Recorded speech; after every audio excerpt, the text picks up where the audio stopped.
భారతదేశంలో అర్బనీకరణకు ప్రాధాన్యత ఇచ్చి ముందుకు వెళ్ళడం జరుగుతూ ఉన్నది. ఆ దిశలో వెళ్తున్న క్రమంలో ప్రజలకు జరుగుతున్న అన్యాయాన్ని మాత్రము విస్మరిస్తూ ఉన్నారు. పెద్ద ఎత్తున రోడ్డుకు అడ్డంగా ఉన్నాయని లేదా ఇతరత్ర కారణాలతో వారి యొక్క ఉపాధిని దెబ్బతీస్తూ వారిని రోడ్డు పాలు చేయడం జరుగుతూ ఉన్నది. వారికి ఏమాత్రము పునర్జీవనం గడపడం కోసం మినిమము మీరు మళ్ళీ ఉపాధి కల్పించే వరకు మీరు బ్రతకడానికి ఎంత ఇవ్వాలి అనే ఒక ఆలోచన లేకుండా వారిని బజారు పాలు చేస్తూ ఎన్నో కష్టాలకు గురి చేయడం జరుగుతుంది. మన గోదావరిఖని ప్రాంతంలో రామగుండం మున్సిపల్ కార్పొరేషన్ పరిధిలో మన రామగుండం సిటీని ఆధునీకరించాలనే ఉద్దేశంతో మన పాలకులు ముందుకు వెళ్ళడం జరుగుతుంది. అది ఆహ్వానించదగ్గదే అయినప్పటికీ ఎవరికి నష్టం కష్టం కలగకుండా ఆధునీకరిస్తే ఎవరికి ఎలాంటి అభ్యంతరాలు ఉండవు. వారి జీవితాలు రోడ్డున వేసి వారి భవిష్యత్తులో వారి ప్రాణాలను పణంగా పెట్టి ఈరోజు ఆధునీకరణ చేయడం అనేది అభ్యంతరకరం.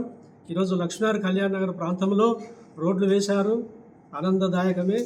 అయితే అక్కడ వేస్తున్న పోల్స్ ఏవైతే ఉన్నాయో కరెంటుకు సంబంధించి అవి మాత్రము అభ్యంతరకరంగా కష్టంగా రేపు భవిష్యత్తులో ఎంతో నష్టం చేసే విధంగా ఉన్నాయి. ఈరోజు మనము ఆధునీకరణ దిశలో మన సీఎం గారు ఏమంటున్నారు, మనకు ముంబై ఢిల్లీతో పోటీ కాదు, మనకు న్యూయార్క్ టోక్యోతో పోటీ, అందుకే మన హైదరాబాద్ ఫ్యూచర్ సిటీ అమరావతి ఇలా ముందుకెళ్తున్నాం అని చెప్పడం జరుగుతున్నది. మరి మనం ఎందుకు ఆ విధంగా వెళ్ళొద్దు? మనము కూడా ఆధునీకరణలో భాగంగా భవిష్యత్తులో ప్రజలకు ఎలాంటి నష్టం కష్టం కలగకుండా ఆధునీకరిస్తే ఎలాంటి ఇబ్బంది లేదు. ఈరోజు కరెంటు పోల్స్ మొన్న నాకు ఒక సంఘటన జరిగింది. మా ఇంటి మీదకి వెళ్ళి కరెంటు తీగ వెళ్తే ఇట్లా హోలీ పండుగ రోజు మా బాబు ఇట్లా ఆడుకుంటూ వెళ్తే ఒక నీటి చుక్క అక్కడ పడి అది వచ్చి తన బాడీలోకి వెళ్ళి కరెంటు పాస్ అయ్యి చేతికి కరెంటు వస్తే పాదాలకు వెళ్ళి మంటలు వెళ్ళి ప్రమాదవశాత్తు 2-3 లక్షలు ఖర్చు చేస్తే తను బ్రతికిండు. మరి అటువంటి ప్రమాదమే ఈరోజు లక్ష్మీనగర్లో ఎదురు కాబోతూ ఉన్నది. రేపు బిల్డింగ్లో వెళ్ళి పిల్లలు పతాంగులు ఎగరేస్తారు, బట్టలు ఆరేస్తారు, ఏదో కార్యక్రమం చేస్తూ ఉంటారు. వారికి రక్షణ ఏ విధంగా ఇవ్వదలుచుకున్నారు మీరు?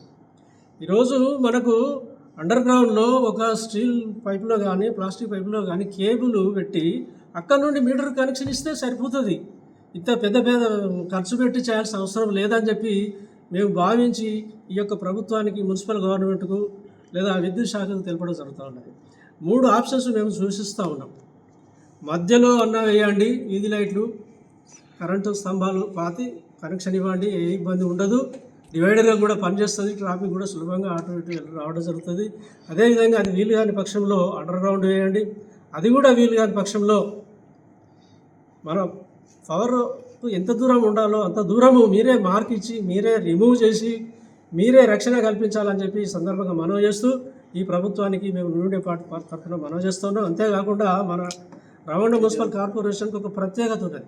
మనకి ఇక్కడ అండర్ గ్రౌండ్ డ్రైనేజ్ ఉంది, ఇక్కడ ఉన్నట్టు ఎక్కడా లేదు. నువ్వు విజయవాడకి వెళ్ళి అట్లా కనిపించదు. మరి అదేవిధంగా అటువంటి ఆధునికతను ఈ కరెంటు విషయంలో కూడా మనము ఫాలో అయితే ఎంతో బాగుంటుంది. ఎంతోమంది కరెంట్ షాక్లకు గురై ఎంతోమంది అర్ధంతంగా చనిపోవడం జరుగుతుంది. పశువులు అయితేనేమి, పక్షులు అయితేనేమి, మనుషులు అయితేనేమి ఆ విధంగా ప్రమాదాలకు గురి అవుతూ ఉన్నారు. మరి అటువంటి ప్రమాదాలు లేకుండా చూడాలి, ఖర్చు తక్కువ చూడాలి, వసతిగా ఉండాలని చెప్పి ఈ యొక్క మున్సిపల్ గవర్నమెంట్కి మనవి చేస్తూ సెలవు తీసుకుంటాం.